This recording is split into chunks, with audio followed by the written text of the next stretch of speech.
It takes nothing to join the crowd. It takes everything to stand alone. And it's those who stand alone that change everything, because those that stand alone are outside the program.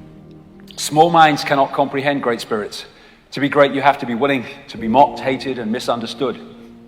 And you need to stay strong, because otherwise you get pulled back in the program. What a great quote this is from Bob Marley. And I tell you what, even in recent times, I freaking learned this one. You never know how strong you are until being strong is your only choice. It's amazing what strength we can manifest when the situation demands it. It's taking responsibility, because what we don't face, we cannot change. It's your road and it's yours alone. Others may walk it with you, but no one can walk it for you.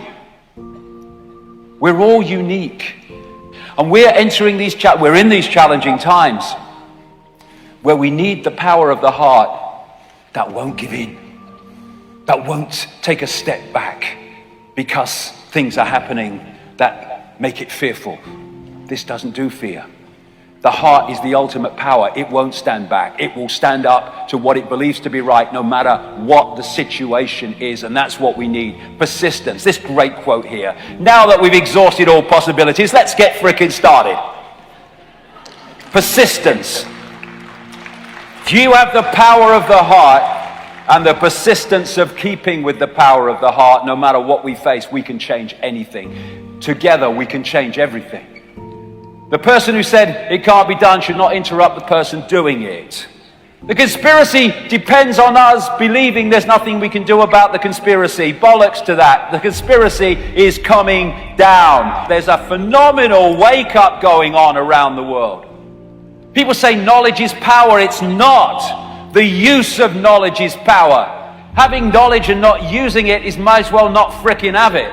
One of the responsibilities of starting to understand what is happening is to express that and communicate it so more and more people have access to it. It's a responsibility for the gift of knowledge, for the gift of awareness. The only way to deal with an unfree world is to become so absolutely free that your very existence is an act of rebellion. That is the revolution. Just keep going, keep communicating it, no matter what people say about you. They'll be saying something else tomorrow.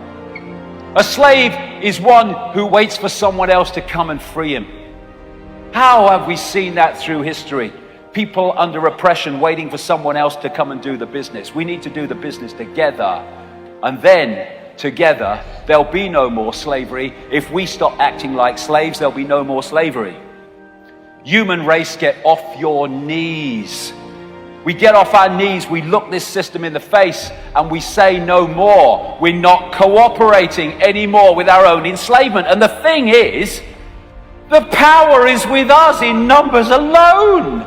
We don't understand our true power. I mean, look, it's in front of our faces. This system is a house of cards, a row of dominoes, however you want to symbolize it. Push one down, all the buggers have gone. Divide and rule is there to stop us responding to this in unity. We are the many and they are the tiny few. So what they have to do is divide and rule us. So we're fighting among ourselves, and therefore we don't focus ourselves together in unity on the common control system. So they play us off, religion against religion, politics against politics, income bracket against income bracket. And we need to understand that this conspiracy is not designed to enslave Jewish people, Muslim people, middle-class white people, conservatives, Labour, Republican, Democrat, whatever. It is designed to enslave all of us that are not in the 0.1%. That is, for goodness sake, let's concentrate our minds, put down our dividing belief systems, put them aside, and let's unify with what all of us are going to be affected by and increasingly are affected by. Let's look at the control system that wants to enslave us all, and let's work together to bring it to an end, because we have the unity, we have the numbers to do that. Can't we see it? Can't we see that there's a common focus that we need to look upon and deal with? And what would change this world overnight if we started doing what we believe to be right, and not necessarily what we believe to be right in the moment. Not screwing someone because we can, but doing the fair thing. because we can. And if we just do what we believe to be right, as opposed to what we believe to be right for us in that moment, that will transform everything, because this world's been created by people making decisions for their own benefit instead of the benefit of the greater humanity, the greater oneness, the greater I. Think love, think peace, think harmony.